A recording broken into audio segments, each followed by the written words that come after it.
Welcome back, everybody, to the Success Partner Podcast. My name is Daya Naef, and I am your host. Today, we have Karla Cobreiro in our studio, and she's with Cobreiro Comms. And we were just talking about how communication and PR and all that is really not what we think it is.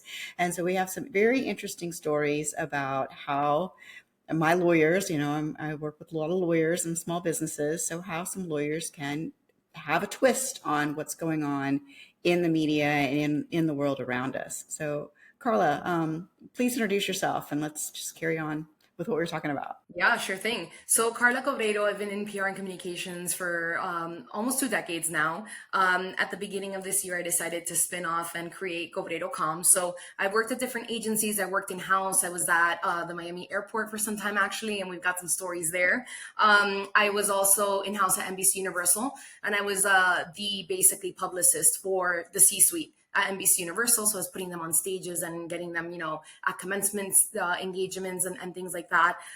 So I run the gamut. My background doesn't just encompass law attorneys and law PR, but it was a huge part of my practice at one point. And so now that I'm back in kind of doing my own thing, I've picked it back up because, as I was telling you earlier, I think it's so exciting. I think it's so interesting.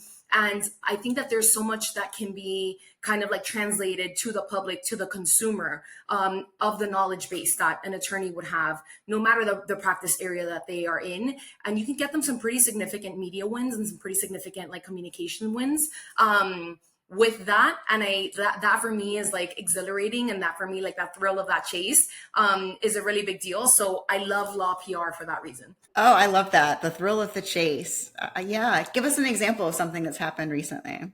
Well, just last week we had the Travis, Kelce, and Taylor Swift engagement news drop. And actually, funny story, I had somebody reach out to me, a journalist, a few weeks ago. And he said, rumors are swirling that the engagement is like happening soon or already happened. So they were in the know. And they said, I'm looking to put together, like an article for when it does happen, or, if it doesn't happen soon, then I'll just say, with this coming up. And he was looking to get point of views of, what that would look like and who would be involved and what it takes to plan like a celebrity wedding. And he was looking for commentary from a publicist. But I said, actually, I'll do you one better. I have an attorney, a family law attorney, that has already commented on these high profile, engagements or weddings and things like that, and can tell you about prenups and what that, might include, or what that conversation looks like, or like why they need a prenup and things like that. And he was super excited. And he said, yeah, like, let's do it. And so I put him with a family law attorney that I represent, to talk about, why celebrities want these prenups. Mind you, she already has a track record of talking about these, because earlier in the summer, when the Jeff Bezos and Lauren Sanchez wedding was happening over in Europe and Italy, I also had journalists reach out asking like, okay, we're like a month out at this point, like what's left for the wedding, what is still pending? And they asked about the prenup and if the prenup could like hold up the wedding. And so we also gave commentary at that point explaining that, there's all these different clauses and like duress, and you can't sign it, when the invitations are already out and the wedding's already happening, because that could potentially invalidate it later.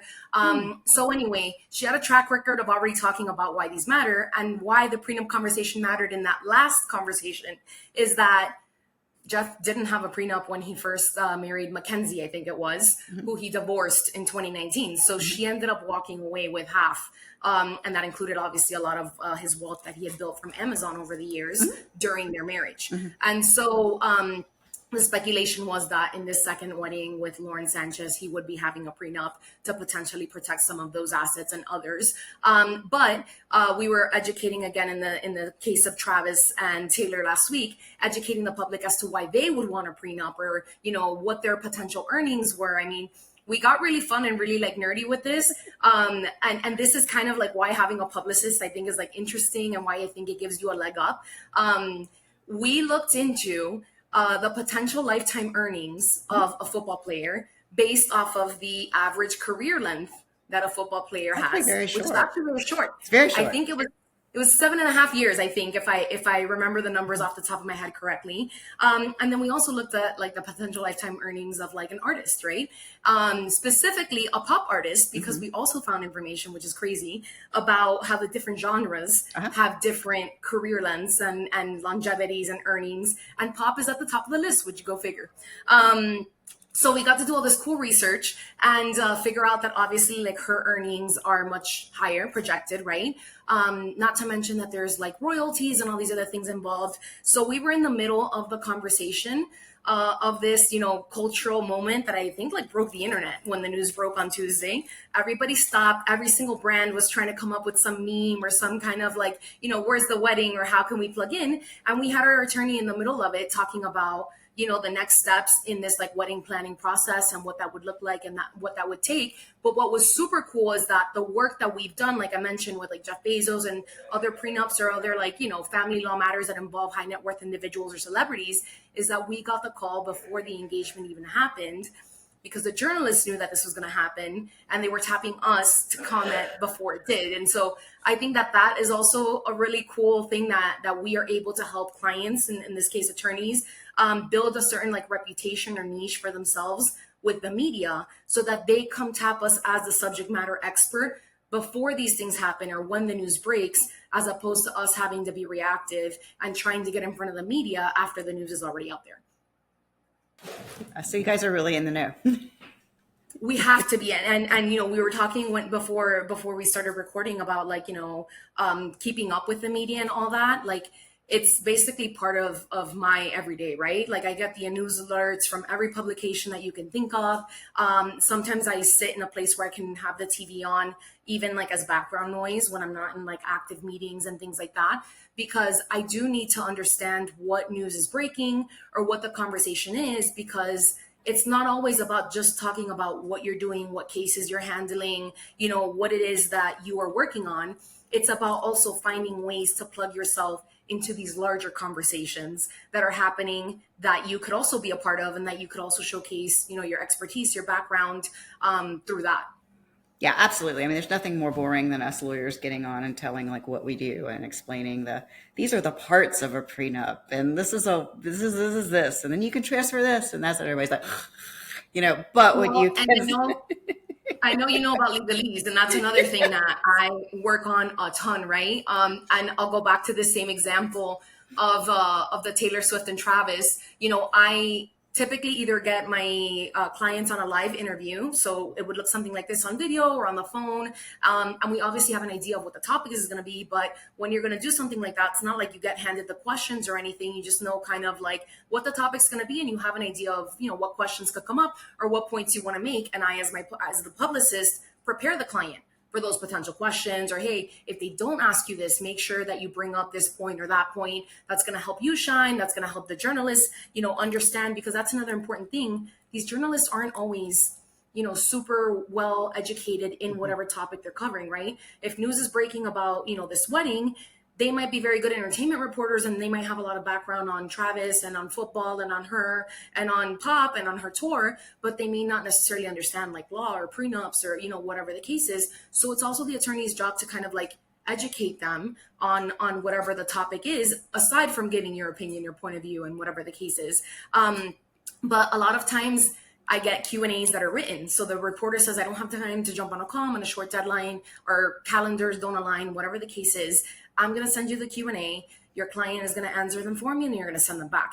And I, as the publicist, always take a pass at those questions after my client has already, taken the first stab, if you will.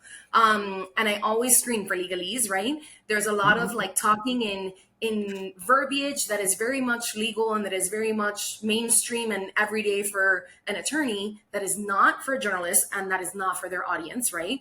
And second, I come up with practical examples that my client can inject that the consumer or the average reader is going to relate to. So for example, we were talking about property, right? And her having her home and whatever the case is, and that being what's considered a premarital asset because they're not married yet, so she owns it. And we were talking about how any changes or upgrades to that could potentially then affect whether it becomes Mm-hmm. a premarital asset or stays a premarital asset. And mind you, I've learned a lot of this obviously through the work that I've done because I'm not an attorney. But how using marital money, from the Mm-hmm. marriage to make those changes, upgrades, or whatever could affect then the status of that should there be a dissolution down the line. But I was like, no, we need to provide an example here. Like, can you give us an example of like adding a pool or like, adding a library or whatever? Because the average person is not going to understand what that means, Mm-hmm. right? Premarital money, premarital asset, marital money.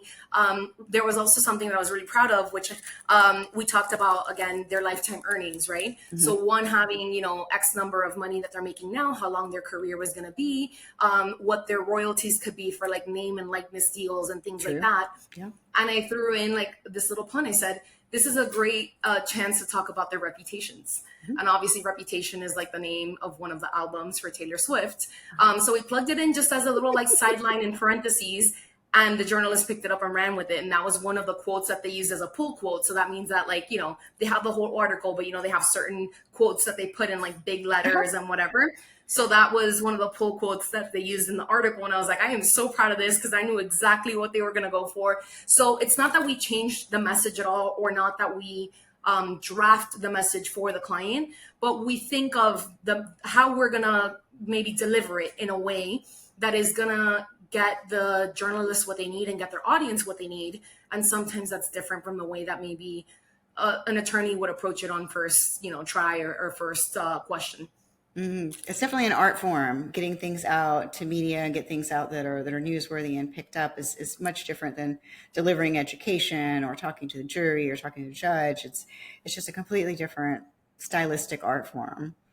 Yeah, yeah. And I think like that's also really important, right?